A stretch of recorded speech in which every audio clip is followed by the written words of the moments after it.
নমস্কার, কেমন আছেন সবাই আপনারা? আমার আরও একটা ব্লগে আপনাদের অনেক অনেক স্বাগত জানাই। আজকে 1 বছরের অপেক্ষার পর সেই দিনটি চলে এসেছে, যেদিন আমরা দেশে যাব। তো সমস্ত লাগেজপত্র আমাদের গোছগাছ হয়ে গেছে। তো আমরা এখন অন দ্য ওয়ে রাস্তাতে বেরিয়ে পড়েছি। তো এখন ঘড়ির কাঁটায় প্রায় 6:30 মতন বাজে। তো আমরা বেরিয়ে পড়েছি। তো এবারে আমরা যে ট্রেনটিতে ট্রাভেল করব সেটি হলো জ্ঞানেশ্বরী সুপার ডিলাক্স। তো হ্যাঁ, এটা শালিমার অবধি যায় এলটিটি থেকে। তো আমি এর আগে কোনো দিন এই ট্রেনটিতে ট্রাভেল করিনি, এই ফার্স্ট টাইম আমি এই ট্রেনটিতে ট্রাভেল করব। তো পুরো ট্রেন জার্নিটাই আপনাদের সাথে শেয়ার করব, অবশ্য করেই আমার সঙ্গে থাকুন। তো আমরা এখন পাম বিচ রোড দিয়ে যাচ্ছি। তো এই রোডটি আমার বাড়ির একদম খুব সামনেই। তো এখান থেকে কুরলা মানে এলটিটি খুব একটা বেশি দূর না। রাস্তায় যদি জ্যাম না থাকে তাহলে মোটামুটি আধা ঘন্টার মধ্যেই পৌঁছে যাব।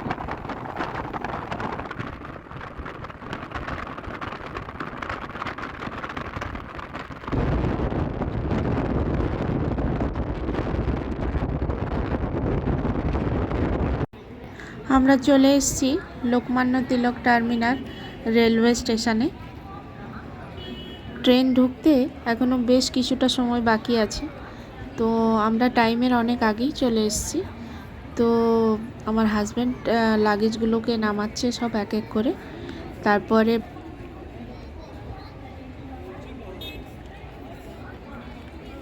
এখন লোকমান্য তিলক টার্মিনাল স্টেশনে চলে এসেছি। তো এখনও ট্রেন ঢুকতে অনেক বাকি আছে। তো ওই জন্য আমরা এখন এখানেই দাঁড়িয়ে আছি, স্টেশনটার বাইরে আর কি। জ্ঞানেশ্বরী সুপার ডিলাক্স ট্রেনটি লোকমান্য তিলক থেকে 8:35 রাত্রি 8:35 ছাড়ে। এটি সোমবার, মঙ্গলবার, শুক্রবার আর শনিবার এই 4 দিন এই এলটিটি থেকে রওনা দেয় আর কি। যথারীতি ট্রেন দিয়ে দিয়েছে, যে ট্রেনের নিচে দাঁড়িয়ে আছি। তো লাগেজপত্র আমাদের উঠে গেছে, আমাদের বিগ বগি। তো দেরি আছে, এখন সবে 8টা বাজে, 8:30 নাগাদ ছাড়বে আর কি। সেই জন্য আমি একটু নিচে ঘোরাঘুরি করছি আর কি। ভালো লাগছে, অনেকদিন পর দেশে যাচ্ছি। তো ট্রেন রাইট টাইমই আছে মোটামুটি, 8:32 ছাড়বে। সঙ্গে থাকুন, পুরো জার্নিটাই শেয়ার করবো আপনাদের সাথে জ্ঞানেশ্বরী এক্সপ্রেসে। আমি ফার্স্ট টাইম ট্রাভেল করছি, এর আগে কোনোদিন আমি জ্ঞানেশ্বরী ট্রাভেল করিনি। তো পুরো জার্নিটাই আপনাদের সাথে শেয়ার করবো, অবশ্যই সঙ্গে থাকুন। ট্রেন তার নির্ধারিত টাইমেই 8:35 ছেড়ে দিয়েছে লোকমান্য তিলক থেকে শালিমারের উদ্দেশ্যে। এখন স্টেশন কল্যাণ জাংশন। এখানে ট্রেন প্রায় হল্ট করবে প্রায় 3 মিনিটের মতন। তো আমাদের যথারীতি ডিনার হয়ে গেছে। তো এবার রাত হয়ে গেছে, এবার শুতে যেতে হবে। তো সবাই আমরা বিছানা করে ফেলেছি। তো এবার শুতে যাব। তো আপনাদের সাথে আবার কালকে সকালে দেখা হবে। কালকে সকালে আপনাদের সাথে জ্ঞানেশ্বরীর পুরো জার্নিটাই শেয়ার করব। ততক্ষণের জন্য গুড নাইট সবাইকে।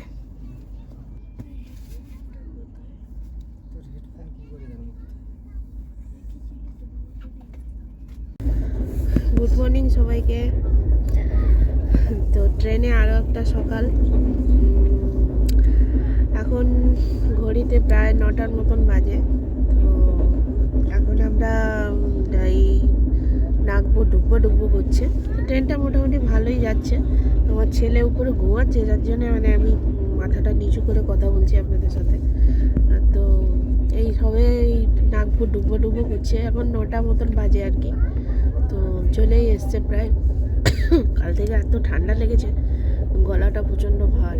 আর ঘুমটাও মোটামুটি হয়েছে, খুব যে ভালো হয়েছে তা না, কারণ ট্রেনটা কাল থেকে মোটামুটি ঠিকই চলছে, লেট নেই সেরকম। তো এরপরে জানি না কি হবে।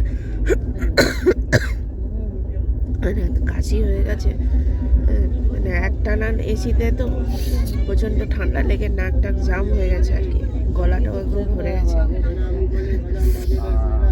সবেমাত্র নাগপুর ঢুকছে, দেখা যাক। এখনো অবধি তো লেট হয়নি, তো এরপরে কি হবে জানি না। আপাতত এখন চা খাচ্ছি, একটু চা খাই গরম গরম, যদি গলাটা ছাড়ে আর কি।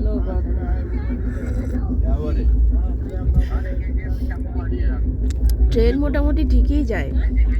সব থেকে বড় কথা কি, এই নাগপুর ক্রস করলো, তারপর থেকে মোটামুটি এবার লেটের শুরু হতে থাকে। তাও ওই আধা ঘন্টা 15 মিনিট করে প্রত্যেকটা স্টেশনে লেট করে করে করে করে ওই মধ্যিখানে দাঁড়িয়ে গেল। হ্যাঁ, এই করে করে মোটামুটি ওই 3-4 ঘন্টা টানে আর কি লেটের। তো দেখা যাক, এখনও অবধি তো লেট সেরকম দেখছি না। তারপর নাগপুর ক্রস করার পরে দেখি কি হয় আর কি। সঙ্গে থাকুন। এখন আমরা নাগপুর স্টেশনে চলে এসেছি। তো নাগপুর স্টেশনে এখন কিছুক্ষণ দাঁড়াবে ট্রেনটা। ট্রেন এখন অবধি রাইট টাইম আছে, ঠিক আছে। তো ওই যে নাস্তার জন্যে, ব্রেকফাস্টের জন্য একটা ইয়ে নিয়েছি, প্যাটিস নিয়েছি। তো হাজব্যান্ড নিচে গিয়ে কিনে আনলো, ছেলের সমস্যা এ খাচ্ছে, স্যান্ডউইচ খাচ্ছে একটা।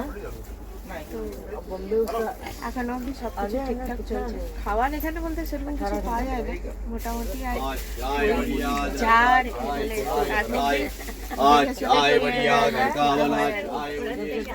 এই যে ভালো, কি বলে, মিডিয়াম গরম আছে, খুব যে বিশাল আছে তার। এটাই খাবো এখন, এটাই ব্রেকফাস্ট। বাকি আমার ছেলে তো সাইডে খাচ্ছে।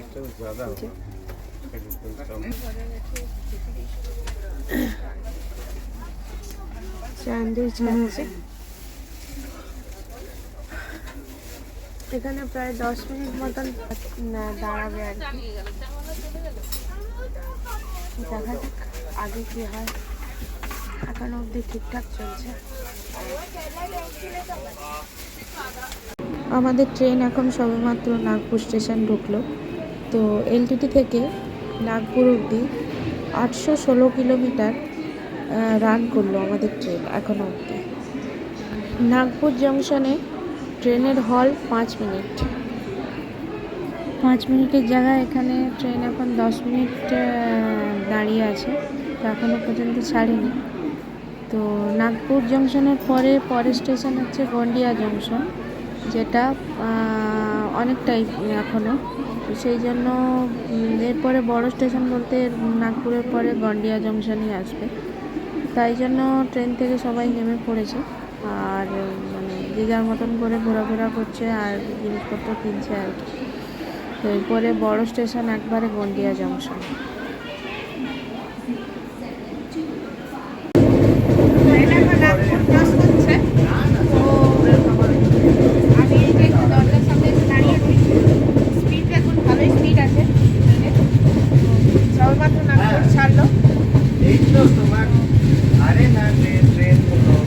ভালো লাগছে বেশ, সারাক্ষণ এসিতে থেকে থেকে, আর এখানটায় দরজার সামনে কাছে দাঁড়িয়েছি, বেশ ভালো লাগছে। বাইরের হাওয়াটা আসছে তো, বাইরেটা খুব ভালো লাগছে।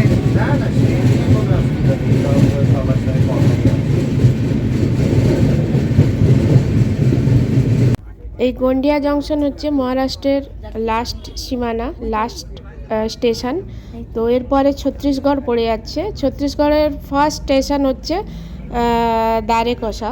তো গন্ডিয়া হচ্ছে মহারাষ্ট্রের লাস্ট, এরপরে ছত্তিশগড় পড়ে যাচ্ছে। তো এই গন্ডিয়া জংশন কিন্তু খুব ঐতিহাসিক একটা স্থান, এবং এখানে অনেক কিছু দেখার আছে, ঘোরার আছে। যেমন নাগাজিরা ন্যাশনাল পার্ক, তারপর হাজারা ফল, তারপর ইটিয়াদহ একটা ড্যাম্প আছে। তো এখানে এরকম অনেক কিছু দেখা আছে, মান্ডবা দেবীর মন্দির আছে। তো খুব সুন্দর জায়গা। যারা ট্রাভেলিংয়ের যাদের শখ আছে, তো তারা একবার এখানে আসতে পারেন, খুবই ভালো জায়গা এটা। মূলত এই গন্ডিয়া জেলাতে আদিবাসী সম্প্রদায়ের লোক বেশি বসবাস করে, এবং এখানে ওদের প্রত্যেক বছর একটা বড় সম্মেলন হয় আর কি আদিবাসী সম্প্রদায়ের। তো ওটা খুব বড় মানে সম্মেলন, ওটা দেখার মতন হয়। তো তারপর এখানে মানে ধান চাষও প্রচুর হয়, মানে ধান চাষ হয় বলে এখানে প্রচুর রাইস মিল আছে। মহারাষ্ট্রে বেশি সব থেকে ধান উৎপাদন হয় এই গন্ডিয়াতেই বেশি ধান উৎপাদন হয়, এবং ওই জন্য এখানে প্রচুর রাইস মিল আছে।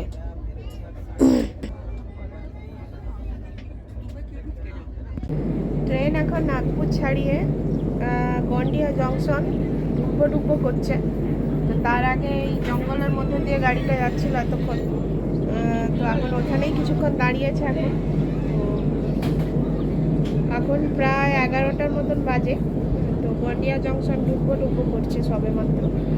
তো এখানে দাঁড়িয়ে আছি, এসিতে এত ঠান্ডা লাগছে, তো যার জন্যে বাইরেটা বেশ ভালো লাগছে, ওই জন্য দাঁড়িয়ে আছি।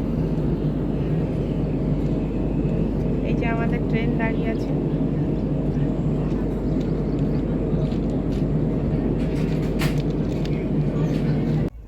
আমরা এখন ডোংরাগড় ন্যাশনাল ফরেস্টের মধ্যে প্রবেশ করেছি। তো আমরা এখন ডোংরাগড় ন্যাশনাল ফরেস্টের মধ্যে দিয়েই যাচ্ছি।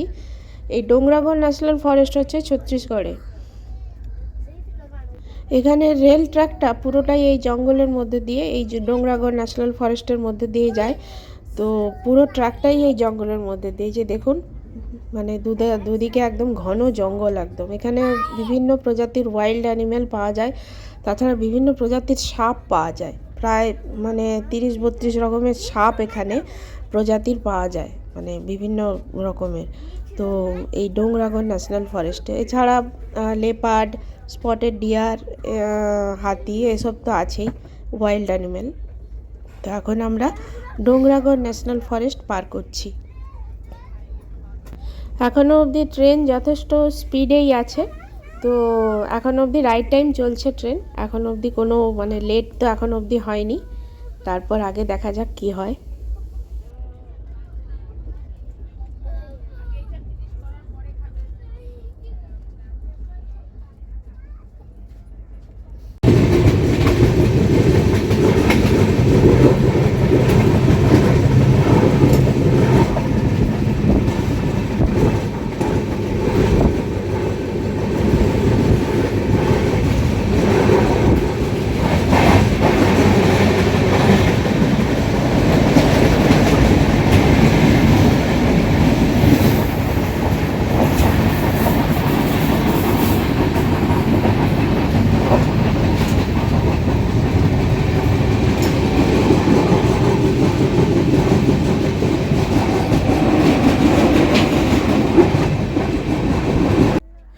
আমাদের ট্রেন এখন পৌঁছে গেছে গন্ডিয়া জংশনে। তো 947 কিলোমিটার রান করলো এখনও অবধি এলটিটি থেকে। এখানে ট্রেনের হল্ট 2 মিনিট মতন এখানে ট্রেন দাঁড়াবে। ছত্তিশগড়ের আরেকটি স্টেশন দুর্গ জংশন, এখানে ট্রেনের হল্ট 5 মিনিট।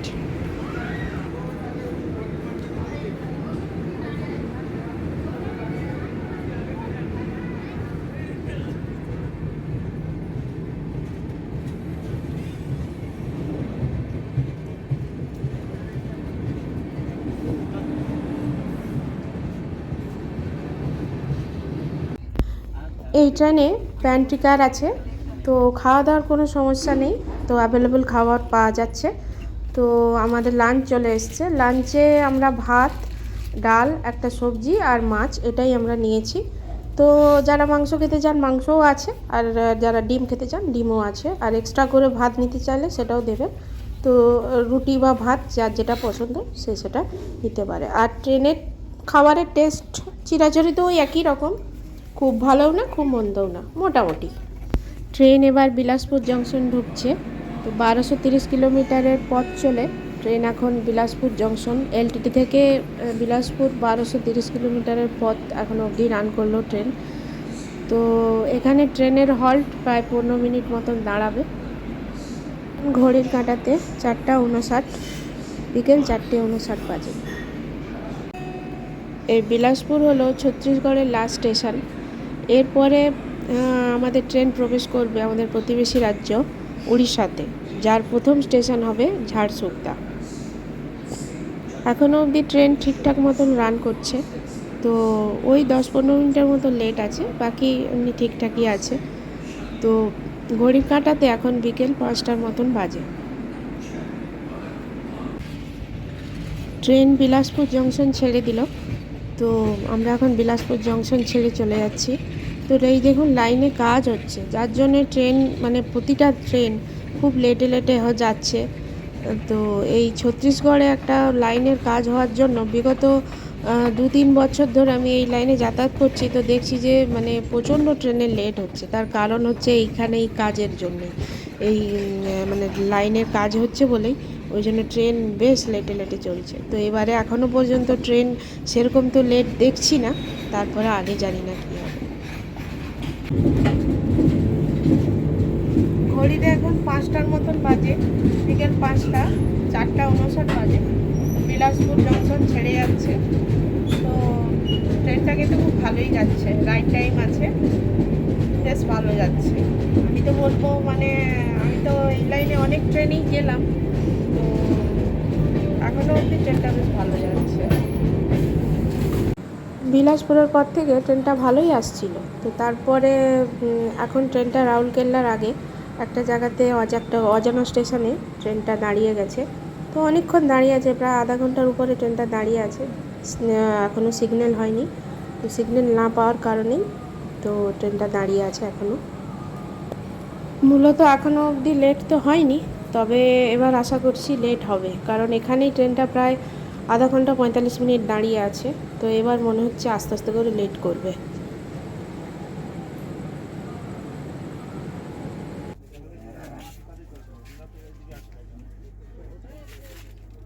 11:48 এখন। এখন সবেমাত্র ঢুকলো ট্রেন রাউরকেল্লা জংশন। ট্রেন এখন রাউরকেল্লা জংশনে পৌঁছেছে। তো এখন এখানে ট্রেনের হল্ট 2 মিনিটের মতো। তো ট্রেন এখনও অবধি 1.5 ঘন্টা দেরিতে চলছে।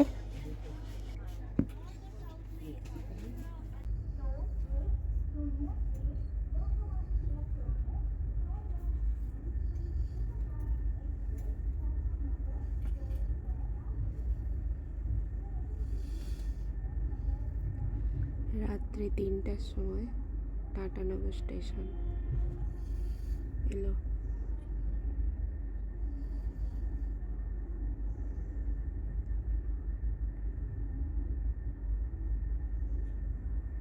এখনও অবধি ট্রেন 4 ঘন্টা লেটের মতন চলছে। এর পরের স্টেশন খড়গপুর। ঘড়িতে এখন রাত্রি 3টে 4, এই যে দেখুন দেখাচ্ছে। তো এখন সবেমাত্র টাটানগর স্টেশন এলো। তো ট্রেন আমাদের প্রায় 4 ঘন্টা লেটে চলছে। তো যেখানে খড়গপুরের রাইট টাইম হচ্ছে 1:55, সে জায়গায় এখন সবে টাটানগর এলো 3টে। তো আমাদের খড়গপুর পৌঁছাতে মোটামুটি আরও 2 ঘন্টা, তো 5টা বেজে যাবে আশা করি। বিলাসপুর অবধি ট্রেনটা ঠিকই আসছিল, তারপরে আস্তে আস্তে করে লেট হতে শুরু করলো। তো রাউরকেল্লায় ঢুকলো কত দেরিতে, তারপর ঝাড়শুগদা, তারপর এই সবেমাত্র এখন এখন একদম শেষ রাতে এসছে টাটানগরে। তো মধ্যিখানে একটা মাঠের মাঝখানে অনেকক্ষণ দাঁড়িয়েছিল ট্রেনটা, তো সিগন্যাল পাইনি। তো মোটামুটি এখনও অবধি 4 ঘন্টা লেটে রান করছে ট্রেন।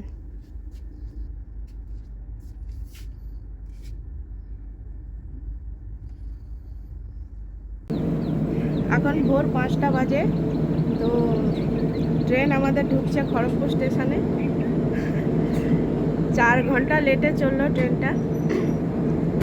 মাঝখানে ভালোই আসছিল, তারপরে হঠাৎ করে মানে একটা মধ্যিখানে মাঠের মাঝখানে দাঁড়ালো, অনেকক্ষণ দাঁড়িয়েছিল। ঝাড়শুগদার পর থেকে লেটটা আরম্ভ হলো আর কি। তারপর থেকে অল্প অল্প করে লেট করে করে তো 4 ঘন্টা হয়ে গেল। যেখানে 2টোয় পৌঁছানোর কথা খড়গপুর, সেখানে 5টাতে পৌঁছানো। এখন জাস্ট পুরো 5টা বাজে, এই যে সবে মাত্র সকাল হয়েছে, দেখুন সবে মাত্র সকাল ভোর হয়েছে। ভালো লাগছে, অনেক দিন পর দেশে আসলাম। তো দেশে একদম সকালবেলা, সূর্য ওঠেনি এখন অবশ্য, তো খুব ভাল লাগছে দেখে। সারা রাত ঘুমও হয়নি, কারণ কখন আসবে। টাটাই এসছে প্রায় 3টের সময়, তারপর থেকে প্রায় মানে জায়গায় আছি। যাই হোক, 1837 কিলোমিটারের জার্নি, 1837 কিলোমিটার ডিস্টেন্স আমরা কভার করলাম। ভালো এলো, খারাপ বলবো না, কারণ গত বছর যা এক্সপিরিয়েন্স আমাদের হয়েছিল মানে ট্রেন জার্নি, মানে সে তুলনায় এবারে যে জ্ঞানেশ্বরী এলাম এই ট্রেনে, খারাপ না, সব মিলিয়ে মোটামুটি ভালো। তো 3-4 ঘন্টা তো লেট এমনিতেই হয়ে থাকে ট্রেনের, এটা তো ধরার মধ্যে পড়ে না। গতবারে যেমন 22 ঘন্টা 20 ঘন্টা লেট ছিল হামসফর এক্সপ্রেস বা দুরন্ত এক্সপ্রেস, এগুলো প্রচণ্ডভাবে ভুগিয়েছিল। আমার যাওয়া আসাতে প্রচণ্ডভাবে মানে আমার মানে ট্র্যাকেল হয়েছিল। তো সেটা এবারে সেটা জিনিসটা এখনও মানে হয়নি। তো এই হলো গল্প। তো এবারে লাগেজপত্র সব আমাদের রেডি হয়ে গেছে, সব নামবো। কোন দিকের প্ল্যাটফর্ম দিবে জানি না। তো ট্রেনটা এখন একটা মিডিলে দাঁড়িয়ে আছে। তো অনেকদিন পর দেশের ভোরবেলা দেখছি, সকালবেলা দেখছি, সূর্য ওঠেনি, সূর্য উঠবো করছে, খুব ভালো লাগছে।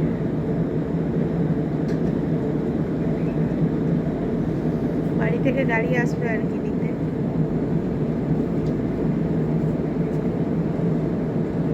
যাই হোক, কেমন লাগলো ব্লগটা আজকের অবশ্যই কমেন্টে আমাকে জানাবেন। কারণ ট্রেন ব্লগ বানাতে গেলে না প্রচুর কষ্ট করতে হয়। কারণ কালকে আমি 2 জায়গায় ট্রেন থেকে নেমেছি এই ভিডিওর জন্যে। তো প্রায় তখন ট্রেন ছেড়ে দেবো সিগন্যাল হয়ে গেছে, আমি বুঝতে পারিনি, আর ট্রেন প্রায় ছেড়ে দিয়েছে। মানে আমি সেই মানে পড়িমড়ি করে উঠেছি আর কি। তো এগুলো খুব মানে অসুবিধা হয় আর কি। তো যাই হোক, আপনাদের একটা কমেন্ট, একটা লাইক, এগুলো আমাদের জীবনে অনেক বেশি মহত্ব রাখে, বিশেষ করে ব্লগ বানানো, ভিডিও বানানোর জন্য। তাই অবশ্য করে একটা করে লাইক ও কমেন্ট করবেন অবশ্যই। খড়গপুর স্টেশনে ঢোকার আগের মুহূর্ত, ট্রেনটা আস্তে আস্তে করে স্টেশনে ঢুকছে। তো এই যে ট্রেনটা, আমাদের ট্রেনটা দেখুন, ওই যে আগের ইঞ্জিনটা। তো খুব ভালো লাগছে। সূর্য ওঠেনি, সূর্য উঠবো করছে, রাতের অন্ধকার এখনও ঠিকভাবে যায়নি, মানে এই যে সব লাইটগুলো জ্বলছে। তো যেহেতু দেশে এখানে তাড়াতাড়ি সকাল হয়, তাই ফাঁকা হয়ে গেছে। তো আস্তে আস্তে করে প্ল্যাটফর্ম নিচ্ছে ট্রেনটা। এই যে পেছনে জ্ঞানেশ্বরে কিন্তু বিশাল বড় ট্রেন, পেছনেও দেখুন যতটা, সামনেও ততটা লম্বা। আমরা মিডিলে আছি।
আসলাম। তো ভালো লাগছে, দেশের মাটিতে অনেকদিন পর পা দিলাম। তো বাড়ি থেকে গাড়ি নিয়ে এসছে, দেখি লাগেজগুলোকে নিয়ে যাই।